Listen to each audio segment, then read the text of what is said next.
नमस्कार, मेरा नाम है पलक मदान और स्वागत करती हूँ आपका SCMC टीवी में। आज हमारे साथ मौजूद हैं प्रोफेसर बीबी पांडे, जो नेशनल लॉ यूनिवर्सिटी में सीनियर प्रोफेसर हैं। स्वागत करती हूँ सर।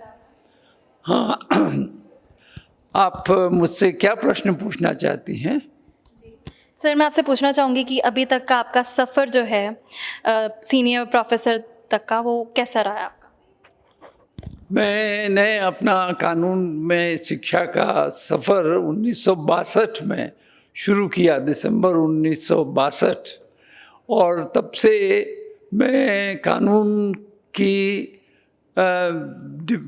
विस्तृत और वृहद इमेजेस से वाकिफ़ होता आया। और वो इमेजेस के बारे में अगर आप जानना चाहें तो मैं आपको विस्तार से बता सकूंगा। जी सर, आप बताइए प्लीज़।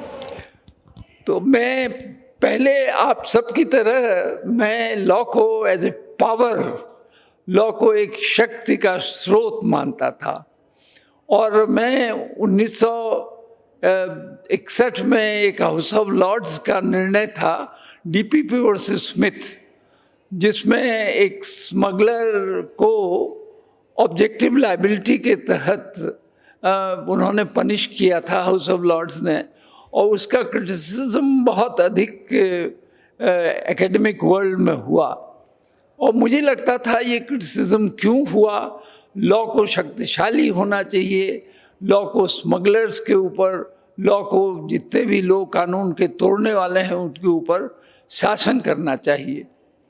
धीरे धीरे कानून के बारे में जब मैं गहराई से सोचा मैंने, तो मुझे लगा लॉ को आप स्टेट की तरफ से देखना एक बात है, लॉ को पुलिस की तरफ से देखना एक बात है, लॉ को जज की तरफ से सिर्फ देखना एक बात है, मगर लॉ को पावरलेस सेक्शंस की तरफ से देखना बिल्कुल दूसरा परिदृश्य कानून का दिखाई देता है। उसमें महिलाएं आ जाती हैं, उसमें बच्चे आ जाते हैं, उनके अपराध आ जाते हैं, उसमें वो सब लोग जो जेल में बंद हैं जिनको कानूनी मदद नहीं मिली है, वो सिर्फ इसलिए जेल में बंद हैं कि उनको बेल करने वाले कोई वकील नहीं मिल पाए।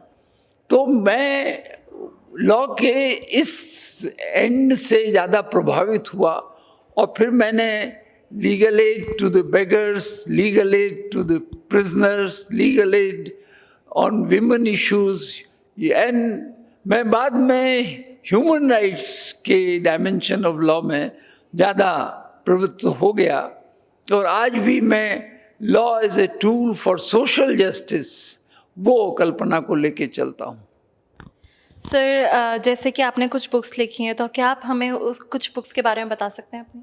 मैं आपको अपनी एक बुक जो फरवरी 2022 में छपी है, जिसमें select legal writings, advance legal writings वाली किताब ईस्टर्न बुक कंपनी ने निकाली है, criminal law and criminal justice advanced legal writings. इसमें 12 राइटिंग्स का एक समूह है। उसके बारे में थोड़ा सा बताने में मुझे बड़ी प्रसन्नता होती है कि वो जिंदल ग्लोबल लॉ यूनिवर्सिटी में एक आमंत्रण के आधार पर मैंने वाइस चांसलर प्रोफेसर राजकुमार से स्वीकार किया कि मैं इस शर्त पर जिंदल ग्लोबल यूनिवर्सिटी से संबंध होऊंगा कि मैं सिर्फ 10-12 लेक्चर्स दूंगा। तो उन्होंने कहा आप किसी भी तरह से संबंध होइए, हम चाहते हैं आप कुछ दिन, हम तो चाहते हैं एक लंबे समय के लिए आप आएँ। मैंने कहा मैं अब अवकाश प्राप्त हूँ, मैं लखनऊ में रहना चाहता हूँ, अब मैं घर के ऐश आराम में रहना चाहता हूँ। उनका फिर भी आप अगर 3 महीने के लिए 12 लेक्चर्स, मैंने एग्री किया। उन 12 लेक्चर्स को जब मैंने दिया, वो क्रिमिनल लॉ के विभिन्न आयामों पर, तो वो 12 लेक्चर की चर्चा ईस्टर्न बुक कंपनी वालों को पता लगी, और उन्होंने कहा साहब ये लेक्चर्स आप हमको राइटिंग्स के फॉर्म में दे दीजिए। मैंने उनसे कहा राइटिंग में फुटनोटिंग करनी पड़ती है, बहुत मेहनत करनी पड़ती है, ऑलमोस्ट री राइटिंग होती है। तो उन्होंने कहा नहीं साहब इस वक्त कोविड टाइम है, आप इसमें, और मुझे भी लगा कहीं मैं बाहर जा नहीं सकता। तो करीब साल भर जब मैं बाहर नहीं जा पाया, तब मैंने पूरे 21 में वो बैठ के अपने टेबल में मैंने उन 12 राइटिंग्स को प्रिपेयर किया है, और उनमें जो मेरे 62 साल के अनुभव का निचोड़ है उनको मैंने रख दिया। और वो किताब बहुत बिकी है और सुना है। उसमें मैंने पूरा लॉ के, सब्सटेंटिव लॉ के और प्रोसीजरल लॉ के इश्यूज़ को सबको उठाया है, और उनका अपनी दृष्टि से, भारतीय दृष्टि से उनका सॉल्यूशन, उनका रिजोल्यूशन मैंने इनकॉर्पोरेट किया है। सर कोई ऐसा स्पेशल मैसेज तो आप लॉ स्टूडेंट्स को देना चाहें? लॉ स्टूडेंट्स को मैं आज जो मैंने लेक्चर दिया, rule of law under tension, rule of law, मैंने ये कहा कि आज रूल ऑफ लॉ के लिए संक्रांति काल है। वो मल्टीपल एरियाज ऑफ टेंशन से घिरा हुआ है, और उसमें मैंने आज सिर्फ 4 टेंशन्स, नोटेबल टेंशन्स की बात की।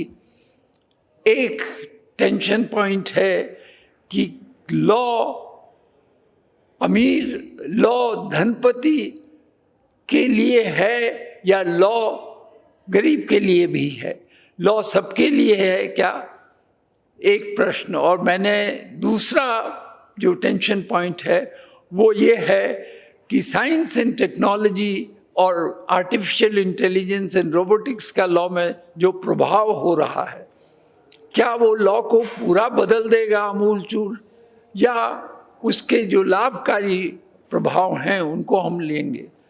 तीसरा पॉइंट ये कि क्रिटिकलिज्म लॉ को, पुराने लॉ को, ट्रेडिशनल लॉ को नए ढंग से क्रिटिकलिज्म उसको परिभाषित कर सकता है क्या। और चौथा टेंशन पॉइंट ये है कि मेजॉरिटेरियन रीइमेजिनेशन ऑफ लॉ, लॉ का जो एक विद्रूप समाज में दिखाई दे रहा है, जिसमें इन्वेस्टिगेशन के तरीके तौर, जिसमें बुलडोज़र इन्वेस्टिगेशन, ये सारी नई चीज़ें उसमें डाली जा रही हैं, और जहाँ जिस तरह से हम basic features of the law को ही चैलेंज कर रहे हैं और कह रहे हैं कि लॉ की परिकल्पना ही गलत है, लॉ की परिकल्पना ही फ्लॉड है, वो बहुत चिंता का विषय है। और आज सबसे बड़ी चुनौती ये है, the constitutional idea of rule of law has to be preserved, और उसके लिए विद्यार्थियों को हमको दिमाग से तैयार करना चाहिए, इंटेंसिव डीप रिसर्चेस करने चाहिए, और उनके कमिटमेंट्स को, रूल ऑफ लॉ के प्रति कमिटमेंट को, समर्पण को हमको मजबूत बनाना चाहिए। बहुत बहुत धन्यवाद सर। तो ये थे हमारे साथ प्रोफेसर बीबी पांडे। ऐसे ही और जानकारी के साथ बने रहिए STMC टाइम्स के साथ।